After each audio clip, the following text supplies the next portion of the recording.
नमस्कार मित्रों, मेरे AR भक्ति ऑफिशियल चैनल में आप सभी का बहुत बहुत स्वागत है। आज मैं आपको पौष महीने के शुक्ल पक्ष लक्ष्मी शुक्रवार व्रत की कथा सुनाऊंगी। यदि वीडियो आपको कहानी अच्छी लगे तो प्लीज़ वीडियो को लाइक, शेयर और चैनल को सब्सक्राइब कर लेना। बेल आइकन ज़रूर से प्रेस कर लें ताकि आने वाले नए वीडियोज़ के नोटिफिकेशन आप तक सबसे पहले पहुँचें। तो कथा इस प्रकार है। एक गांव में एक ब्राह्मणी रहती थी। वह बहुत ही निर्धन थी। उसके पति का देहांत पहले ही हो चुका था। उसकी 6 संतानें थीं। 5 उसके पुत्र थे और 1 पुत्री थी।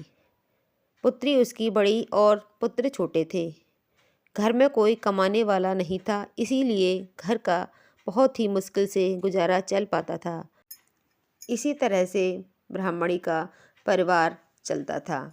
ब्राह्मणी बहुत ही दुखी और परेशान रहती थी। एक दिन उसकी पुत्री ने उससे कहा, माँ, आप मामी के पास चली जाओ, शायद मामा जी हमारी ऐसी माली हालत देखकर कुछ हमारी मदद कर दें, सहायता कर दें।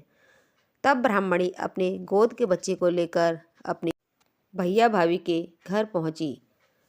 उसे देखकर उसकी भौजाई बोली, तुम यहाँ पर क्या सोचकर आई हो? ब्राह्मणी बोली, अरे भाभी, मेरे बच्चों को खाने को अन्न तक नहीं है। मेरे बच्चों को भूख से मरने जैसी हालत हो गई है। भौजी, अगर दादा मेरी कुछ मदद कर दें, मेरी कुछ सहायता कर दें, इसीलिए मैं यहाँ पर आई हूँ। भौजाई बोली, उन्हें यह सब बातें मैं क्यों बताऊँ? तुम एक काम किया करना, रोज़ाना आकर मेरे घर का सारा काम कर दिया करना, दाल चावल साफ़ कर दिया करना और उससे जो भी खुरचन कूड़ा गिरेगा उसे तुम ले जाया करना, जिससे तुम्हारे पेट की आग शांत हो जाए।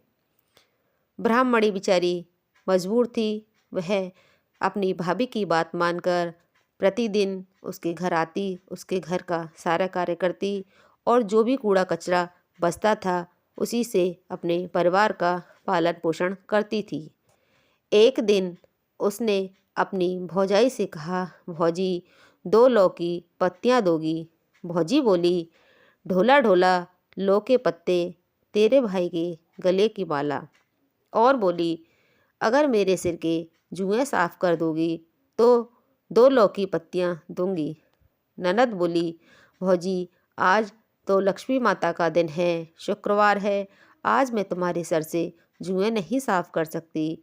जुएँ देखना नहीं होता है। कल आकर मैं तुम्हारे सर के सारे जुएँ साफ कर दूंगी। घर पर मेरे बच्चे मेरा इंतज़ार कर रहे होंगे और वैसे भी मेरे बच्चों ने सुबह से कुछ भी नहीं खाया है। अब मैं अपने घर जाती हूँ, अपने बच्चों को देखती हूँ। मैं घर देर से पहुँचूँगी तो मेरे बच्चे बहुत ही परेशान हो जाएंगे। भौजाई गुस्से में बोली, अब लौ की पत्तियाँ देना तो दूर, तुझे खुरचन भी नहीं मिलेगी। और उसने तुरंत ही खुरचन को उसके आंचल से छीनकर बोली, मर जा अभागन, अपना भला जान और अपने भाई का भला खोज। आज लक्ष्मी जी का बार है और तू घर से खुरचन ले जा रही है। ननद रोते रोते घर से बाहर निकल आई। मन में बहुत दुखी होते हुए रास्ते में चलते चलते उसने सोचा, आज सामने से जो भी मिल जाएगा वही खाऊंगी। देखा, रास्ते में उसने देखा तो एक बहुत बड़ा करेत सांप मरा पड़ा था। उसने वह सांप को उठाया और उसे अपने घर ले आई और मन में सोचा, आज इस सांप को उबालकर खाकर सब मर जाएंगे। उसने सांप के छोटे छोटे टुकड़े कर एक हांडी में सांप को उबलने के लिए चूल्हे पर चढ़ा दिया और सांप को उबालने लगी। सांप उबलने लगा। जितना उबालती उतना ही सोने जैसा झाग उठता। इसी तरह से सांप जितना उबल रहा था उससे ज़्यादा सोने का झाग उसके घर में भरता जा रहा था। धीरे धीरे पूरा घर उसका सांप के झागों से भर गया। झाग सोने में बदल गया। खुशी में अब ना उसे भूख रही और ना ही प्यास। बड़ा बेटा एक खुरपी झाग लेकर सोने चांदी व्यापारी की दुकान पर चला गया। सुनार ने उसे एक खुरपी सोने के झाग के बदले कुछ धन दिया। उन पैसों से उसने घर का सामान, दाल चावल, नमक, तेल, आटा सब कुछ खरीद लिया। वह सारा सामान खरीद कर घर वापस आया और उन सब की इच्छा हुई कि माँ लक्ष्मी जी की पूजा करें। बेटी बोली, आज लक्ष्मी का वार है, जब हमारे पास इतना धन आया है तो क्यों ना हम माँ लक्ष्मी की पूजा करें।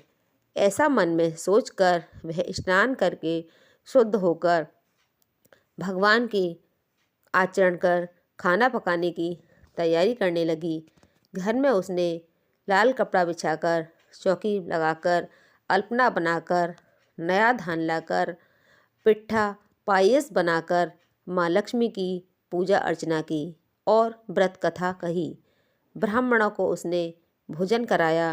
पड़ोस की महिलाओं को प्रसाद देकर अंत में सभी ने प्रसाद खाया। उस सोने से सबका दुख दर्द खत्म हो गया। धीरे धीरे उसके घर में बरकत बढ़ने लगी। दासी लोग, लश्कर, हाथी, घोड़े उसके घर में सब हो गए। सब अच्छा हो गया। बेटों की शादियां बहुत अच्छे परिवार से हुई। सोने की जैसी सुंदर प्रतिमाएं जैसी बहुएं उसके घर में आईं। बेटी को उसने उस देश के राजा के बेटे से ब्याह कर दिया। अब कोई कष्ट नहीं रहा। सब कुछ सुख शांति से उसका कार्य निबट गया। सब सुख स्वास्थ्य से रहने लगे। सभी खुश थे।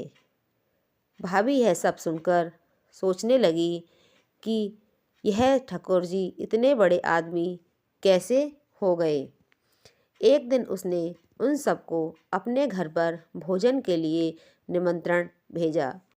ब्राह्मणी ने अपनी बहुओं को खूब सुंदर सुंदर वस्त्र आभूषण पहनाकर अपनी बहुओं को साज श्रृंगार से सजाया और अपनी भाजाई के घर निमंत्रण पर भेजा। जैसे ही सोने चांदी की पालकियाँ में बैठकर बहुएं उस ब्राह्मणी की भौजाई के घर पहुंची, वैसे ही ब्राह्मणी बाहर निकल कर आई और बहुओं से बोली, भागनी भागनी, प्यार दुलार देते हुए अपने घर में अंदर ले गई और आसन बिछाकर 36 प्रकार के व्यंजन रखकर उसने भात परोसा। सभी बहुओं ने अपने शरीर का सारा गहना उतार कर आसन पर रखकर कहने लगीं, सोने चांदी का बड़ा मान है। सोने के कल्याण में हमें निमंत्रण मिला है। ढोला ढोला लौके पत्त, खाओ सोना पिट्ठा भात।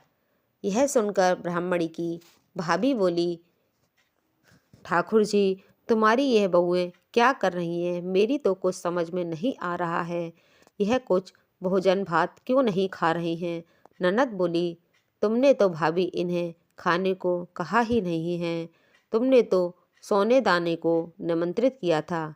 जब मेरे कष्ट के दिन थे तब तुमने 2 लौ की पत्तियां तक नहीं दे सकी और मेरे आंचल से खुरचन तक तुमने छीन लिया। आपको याद तो होगा ही ना। यह सुनकर उसकी भाभी उसका हाथ पकड़कर रोने लगी। सुख के समय भाई भाभी अपने हो गए। वह अपनी बहू जी को लेकर घर में आ गई। कुछ वर्ष सुख स्वास्थ्य से बिताकर वह स्वर्ग को चली गई। जाते समय उसने सभी बहुओं से कहा, बहुओं, तुम मेरी तरह ही माँ लक्ष्मी की पूजा करना, उनका व्रत रखना, उनकी कहानी सुनना। तुम्हें कोई भी कष्ट नहीं होगा। उन्हीं की कृपा से आज हमारे यहाँ धन्य धान्य की कोई कमी नहीं है। इसी तरह आप माता रानी में विश्वास रखना और उनकी पूजा अर्चना करना। तभी से पृथ्वी पर लक्ष्मी माँ की पूजा का प्रचार हुआ। बोलो जय लक्ष्मी मैया की। जैसे लक्ष्मी माता आप उस ब्राह्मणी के घर को धन धान्य से भर दिया, अपनी कृपा से उनको फलीभूत कर दिया, उसी तरह से सब पर अपनी कृपा बरसाना। हे लक्ष्मी माता, सबकी दुख दूर करना। बोलो लक्ष्मी माता की जय।